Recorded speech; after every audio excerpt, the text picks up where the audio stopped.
When India and China sit across the same table, it isn't just two ministers talking, it's 40% of humanity negotiating their future.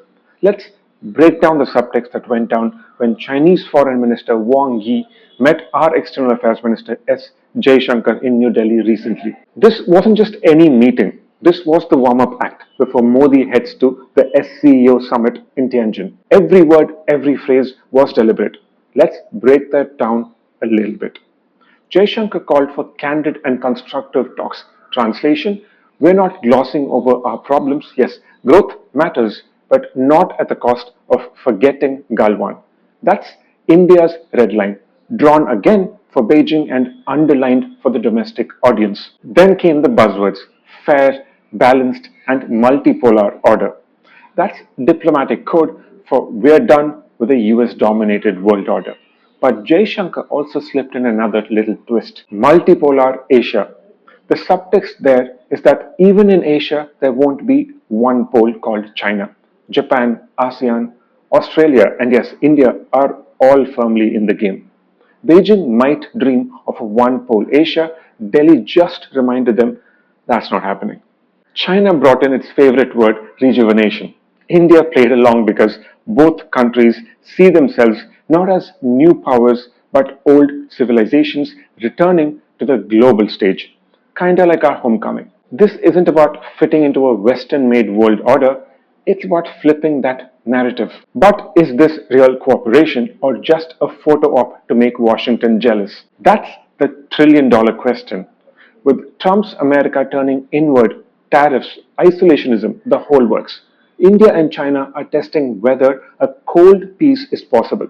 The SCEO summit on August 31 will tell us if this is just posturing or a genuine shift. Now let's switch gears a bit to the India-EU trade talks, ongoing since 2007 but still stuck. Why?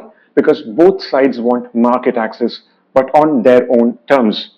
First obstacle is agriculture. EU's farmers follow strict environmental rules. India's 45% workforce in farming simply can't afford those standards. If India complies, millions lose livelihoods. If the EU bends, Indian farmers undercut them on price. That's an obvious deadlock at the moment. Second is pharma. The European Union allows evergreening patents, keeping drugs expensive. India bans it. That's why India is the pharmacy of the global south.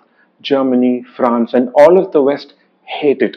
But Delhi won't budge. National interest and our people's lives come first. Although they complain about our medicines and patents, they can't seem to stop buying them. They currently account for 21% of all of India's pharma exports, according to the ICRA.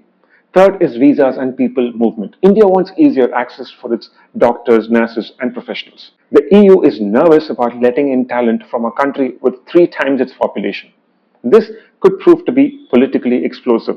Fair enough, because we seem to react similarly when it comes to migrants from Bangladesh or Sri Lanka. That's why the ex-German Vice Chancellor Olaf Scholz suggested we forget about agriculture altogether. But even then, auto, pharma, migration, every file has landmines. At the heart of it all, these are not just trade disagreements. They are clashes of development models. Europe runs on sustainability and tight regulation. India runs on scale and inclusion. Both can't bend without breaking something essential. And yet, interestingly enough, geopolitics might force progress. With Trump appending global trade norms, both India and the European Union need each other. The real test now is whether they can compromise before politics shuts that door again. So here's the takeaway. India is playing two boards at once. With China, it's signaling resolve, but also hinting at pragmatism.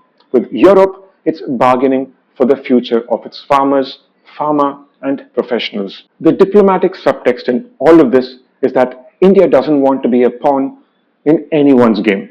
Whether it's Washington, Beijing, or Brussels, it wants to be one of the players writing the rules. And in this decade of shifting powers, the rules are still being written. Tariffs might sting, maybe even shave a percentage point of our GDP. But that doesn't change the trajectory. India will still stand as the fastest growing economy in the G20. With a young population, rising literacy, and strength across manufacturing and services, the climb is inevitable. Ironically, the one force speeding it up is Trump and his oversized ego. So, thanks, I guess.